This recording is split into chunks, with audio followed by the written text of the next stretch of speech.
Wait till the end, because the moment she stepped through those golden doors, every mocking laugh froze midair. You won't believe what happened next. Before we begin, make sure you like this video, subscribe, and turn on the bell icon, because stories like this remind us that no one stays at the bottom forever. It all began inside the marble halls of the Golden Pearl Hotel, a place where only the rich dined, the powerful mingled, and the staff moved like invisible shadows. Among those shadows was Marcia Jones, a soft-spoken black cleaning lady who'd worked there for nearly 10 years. Every day, she pushed her cart of supplies through halls that smelled of perfume and privilege. No one really saw her, not the executives, not the guests, not even the other staff. Marcia was invisible, until the day a millionaire named Richard Hale decided to make her the punchline of his joke. Richard was the kind of man who thought money gave him permission to play with people's dignity. Charming smile, expensive suit, and a heart colder than his Rolex watch. That evening, he was throwing an extravagant, white and gold charity gala, in the hotel ballroom, a night where every guest was a VIP, every dress sparkled, and every camera flashed. While walking past the staff corridor earlier that week, Richard overheard Marcia humming softly while cleaning the floor. The sound caught him off guard. She wasn't just humming, she was singing, and her voice was beautiful, soulful, haunting. He stopped, smirking. "You got some lungs on you, lady. Maybe I should invite you to the gala, you could be the entertainment." Marcia smiled politely. "That's kind of you, sir, but I'm just fine doing my job." But Richard wasn't being kind. He winked at his assistant and said loudly, "You know what? Let's invite her for real. I'd love to see what she wears to a millionaire party." The assistants laughed. They actually printed an invitation with gold edges and hand-delivered it to Marcia's locker. That night, in the staff quarters, everyone giggled behind her back. "You're really gonna go?" one asked. Marcia just smiled. "Why not? They invited me." What no one knew was that behind her gentle nature, Marcia had a history far grander than anyone imagined. Before tragedy struck, before she lost her home and her husband, Marcia had been a rising fashion designer, the kind whose work once appeared in small runways in Atlanta. But when her husband died in a car accident and medical bills swallowed everything, she took whatever job she could to survive. For the next few days, whispers spread around the hotel like wildfire. "She's really going to the gala. Can you believe it? She'll embarrass herself." The night of the gala arrived. The chandeliers shimmered, the band played soft jazz, and the millionaires mingled with glasses of champagne. Richard stood in his tailored tuxedo, laughing with his friends. "Any minute now," he said smugly. "Our VIP guest should be here. Let's see if she shows up wearing a mop and bucket." Then, the ballroom doors opened.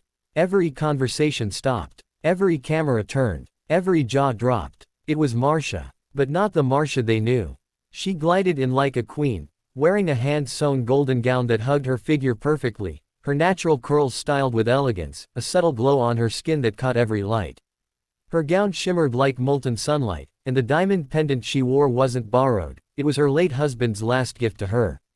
The orchestra paused for a moment, and even the maitre d' forgot his cue. Marcia smiled, calm, graceful, radiant. She didn't look like a cleaner anymore. She looked like destiny had given her back her crown. Richard's smirk faded. He tried to laugh it off. Well, look who actually showed up." Marcia tilted her head slightly, her voice soft but firm. "You invited me, Mr. Hale. I didn't want to be rude." People began whispering, admiration, surprise, awe. Some of the guests came up to her, curious about the woman who had just silenced the room. Among them was Clara Benson, a well-known fashion editor. "That dress, it's stunning. Who designed it?" she asked. Marcia smiled. "I did." Clara blinked. "You're a designer." "I was," Marcia said, before life had other plans. Clara's interest sharpened. "You must visit my office. I know talent when I see it." From that moment, everything changed. Richard stood in the corner, feeling his pride crumble. His so-called joke had just opened a door to Marcia's rebirth. People began to crowd around her, not as a cleaner, but as an artist, a woman of elegance, a survivor. As the night went on, she was asked to sing, and she did. Her voice filled the ballroom with such power that even those who once laughed now had tears in their eyes. The song she sang wasn't about money or fame. It was about loss, faith, and rising again, about never letting humiliation define you. By the end of her song, the entire hall stood in applause. Even Richard, his face red with shame, clapped quietly. Later, as Marcia prepared to leave, Clara stopped her once more. "I want you to design a collection," she said. "I'll fund it. You've got a gift the world needs to see." And just like that, the cleaner who was mocked for being out of place found herself exactly where she belonged, in the spotlight.